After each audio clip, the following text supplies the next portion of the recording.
तैयारियां शालिनी बता रही है भारतीय जनता पार्टी के हेडक्वार्टर में हो चुकी है और वो जश्न देरी से शुरू हुआ लेकिन अब लगातार रफ्तार पकड़ता जा रहा है। शिवराज सिंह चौहान की कुछ तस्वीरें आ रही हैं, पहले मैं आपको वो दिखा देती हूँ। विदिशा से शानदार जीत के बाद शिवराज सिंह चौहान अपनी पत्नी संग जीत का जश्न मनाते हुए नजर आ रहे हैं। हमारे साथ शालिनी और बाकी तमाम सहयोगी, इनफैक्ट अनुराग भदौरिया भी हमारे साथ, समाजवादी पार्टी के कार्यकर्ता जुड़ चुके हैं, राष्ट्रीय प्रवक्ता भी। अनुराग, शुरुआत आपसे करूंगी क्योंकि अगर कोई जायंट किलर साबित हुआ है तो वो समाजवादी पार्टी उत्तर प्रदेश में हुई है और आप लगातार हर डिबेट में बैठकर हम भी ये कहते थे कि क्या टेप रिकॉर्डर आपका चल रहा है, महंगाई, बेरोजगारी, आरक्षण, ये छिन जाएगा वो छिन जाएगा, लेकिन बात ये निकली है कि आज आप वहां पर 34 सीटों पर आगे हैं अपने दम पर अकेले। देखिए, उत्तर प्रदेश के अंदर में भारतीय जनता पार्टी हार रही है खटाखट खटाखट खटाखट और समाजवादी पार्टी इंडिया गठबंधन जीत रहा है फटाफट फटाफट फटाफट। और बीजेपी, जिस तरह से बीजेपी को जनता ने नकारा है, क्योंकि बीजेपी ने कभी जनता के मुद्दों की बात की ही नहीं। हम तो जनता के मुद्दों की बात करते थे, बीजेपी के प्रवक्ता बैठे हैं, ये क्या बातें करते थे, इनकी बातें होता था मंगलसूत्र, इनकी बात मीट मुर्गा बड़ी मछली। खबर देना चाहती हूँ, बड़ी खबर मुंबई से आ रही है। मुंबई में एनडीए की बड़ी हार हुई है। 6 सीटों में से 5 पर एमवीए का कब्जा हो गया है, यानी सिर्फ उत्तर मुंबई ही एनडीए या बीजेपी जीत पाई है। उत्तर मुंबई से पीयूष गोयल चुनाव जीते हैं और बाकी 5 की 5 सीटें हार गई है बीजेपी। ये इस वक्त की बड़ी खबर है। मुंबई में एनडीए को मायूस करने वाली खबर आ रही है। 6 में से 5 सीटों पर बीजेपी हार गई है। सिर्फ और सिर्फ मुंबई उत्तर से पीयूष गोयल, जो कि पिछली 2 बारी से राज्यसभा सांसद थे, इस बार उनको पहली मर्तबा लोकसभा का टिकट मिला था, उन्होंने वो सीट जीत ली है। बीजेपी के लिए एक और मायूस करने वाली खबर। के शर्मा हमारे साथ बने हुए हैं। के शर्मा, आज बहुत कुछ अच्छी खबरें आपको नहीं मिली है, बस ये कि 295 सरकार आपकी, 400 पार आपका नहीं, उत्तर प्रदेश में वो जलवा बरकरार आपका नहीं, पश्चिम बंगाल जिसमें कहा था आप बाजी पलट देंगे, वो होती हुई दिखाई नहीं दे रही है। नहीं रूबिका जी, ऐसा नहीं है। पहली बात तो यह है कि 295 सीट एनडीए प्राप्त करके माननीय प्रधानमंत्री जी तीसरी बार इस देश के प्रधानमंत्री बनने जा रहे हैं, नरेंद्र मोदी जी। और दूसरी बात, ये केवल उत्तर प्रदेश और पश्चिम बंगाल का चुनाव नहीं है, ये पूरे देश का चुनाव है और इस पूरे देश के चुनाव में हमने कई फुटप्रिंट इस बार जोड़े हैं। हमने केरला में अपनी जो है पहली बार वहाँ पर हम सीट जीत रहे हैं। हम कई राज्यों में अपने प्रदर्शन को दोहरा रहे हैं, चाहे वो फिर हिमाचल हो, चाहे उत्तराखंड हो, चाहे वो मध्य प्रदेश हो जहां एक सीट हम ज़्यादा लेकर आए, छत्तीसगढ़ है वहां पर भी एक सीट हम कांग्रेस से ज़्यादा लेके आए। हम उड़ीसा में विधानसभा में भी अच्छा प्रदर्शन करके सरकार में आ रहे हैं। हम वहां पर लोकसभा में भी पहले से बहुत ज़्यादा सीटें जीत रहे हैं।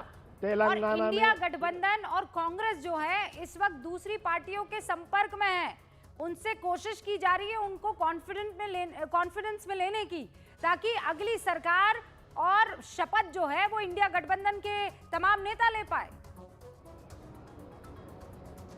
नहीं, लोकतंत्र में सबको स्वतंत्रता है, संपर्क करने में क्या दिक्कत है, करना ही चाहिए। संपर्क करने के लिए तो ये पार्टियां हैं, ये तो हार में भी खुशियां मनाती हैं। आपने 2017 में देखा था कि गुजरात में जब ये हार चुके थे चुनाव, इसके बावजूद भी राहुल गांधी ढोल बजाते हुए मिठाई बांटते दिखे थे। तो ये तो वो है, आज भी जितना पूरे गठबंधन जितना सीट जीती है, पूरा गठबंधन मिलके 231 सीट जीत रही है, उससे कहीं ज्यादा अकेले भारतीय जनता पार्टी की सीट है रूबिका जी। तो और दूसरी बात, उत्तर प्रदेश में 2-3 राज्य है। नहीं, पर ये समझना पड़ेगा ना कि बनारस को छोड़ के आसपास के सारे इलाके, अमेठी जैसी सीट, फैजाबाद जैसी सीट आपके हाथ से निकल गई, तो उसके पीछे वजह क्या थी? प्रधानमंत्री नरेंद्र मोदी ने जीत हासिल कर दी है। इस वक्त ये बड़ी खबर है, प्रधानमंत्री नरेंद्र मोदी 1.5 लाख वोटों से जीत गए हैं। वाराणसी से लगातार तीसरी बार चुनाव जीते हैं। कांग्रेस के अजय राय को उन्होंने पटखनी दे दी है। प्रधानमंत्री नरेंद्र मोदी 1.5 लाख वोटों से जीत चुके हैं। तीसरी बार वाराणसी से लगातार प्रधानमंत्री नरेंद्र मोदी ने ये जीत दर्ज की है। लेकिन वही बात है, बनारस को छोड़ दिया जाए तो आसपास के तमाम इलाके बीजेपी के लिए कोई अच्छी खबर लेकर नहीं आए हैं।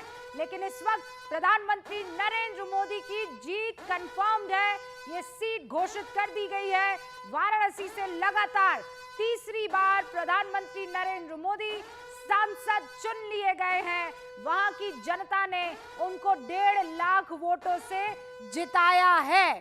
हमारे साथ के शर्मा मौजूद हैं, हमारे साथ प्रदीप जी मौजूद हैं और शुभ्रास्ता भी हमारे साथ जुड़ चुकी है। अनुराग भदौरिया, पहले आप अपनी बात रख लीजिए और उसके बाद। हाँ। देखिए अब भारतीय जनता पार्टी की हालत उत्तर प्रदेश में ये हो गई, अयोध्या भी हार गई बुरी तरीके से। अयोध्या बुरी तरह से हारी है भारतीय जनता पार्टी, जो यहाँ बात करती कि हमने मंदिर बनाया था, तो प्रभु राम ने भी इनको नकार दिया है। प्रभु राम तो हमेशा अपने बच्चों का ख्याल रखने की बात करते थे, इन्होंने प्रभु राम के बच्चों का ख्याल नहीं रखा, तो प्रभु राम ने इनको अयोध्या में भी हरा दिया। दूसरी बात, इनके बड़े नेता राजनाथ सिंह लखनऊ से कहते थे हम 3-4 लाख वोट से, मात्र 75,000 वोट से किसी तरह से जीत अर्जित कर पाए हैं। और अभी बनारस में आपने बताया 1.5 लाख वोट से जीते। सोचिए आप, ये भारतीय जनता पार्टी की हालत उत्तर प्रदेश में होगी कि जनता इनको वोट नहीं देना चाहती।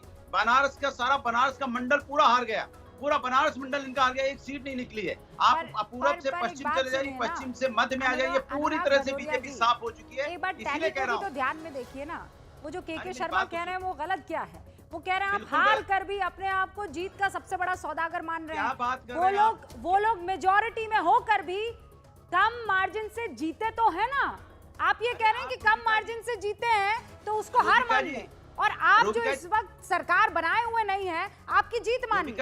ये कैसी खुशी है? अरे रूबिका जी, मैं तो एग्जिट पोल वालों को खोज रहा हूँ, आ नहीं रहे कहीं। वो मुंह छुपाए कहाँ, कोई रो रहा है मुझे, कोई दहाड़ रहा है, कोई देखो कहीं बनवास में तो नहीं चले गए सबके सब एग्जिट पोल वाले। ये बीजेपी के ड्राइंग रूम में बना हुआ एग्जिट पोल था, जो साफ जनता के सामने आते ही मैं तो उन लोगों को ढूंढ रही हूँ अनुराग जी, जो कल तक गरियाया करते थे इलेक्शन कमीशन जो है किसी और के इशारे पर काम कर रहा है। हाँ। ये कैसा चुनाव आयुक्त है जो शेर और शायरी पढ़ता है, ये हमारे शिकायतों का जो है निपटारा नहीं कर रहा है, ये ईवीएम जो है हैक की गई है। अब ये सारी धांधली, मैं तो उसको ढूंढ रही हूँ जो अब तक ये सारी बातें करता था। जवाब दे रहा हूँ, आप ढूंढिए मत, मैं जवाब दे रहा हूँ। अगर चुनाव आयोग और अगर सरकार बहुत निष्पक्ष और काम करती तो शायद अब तक बीजेपी साफ हो गई होती।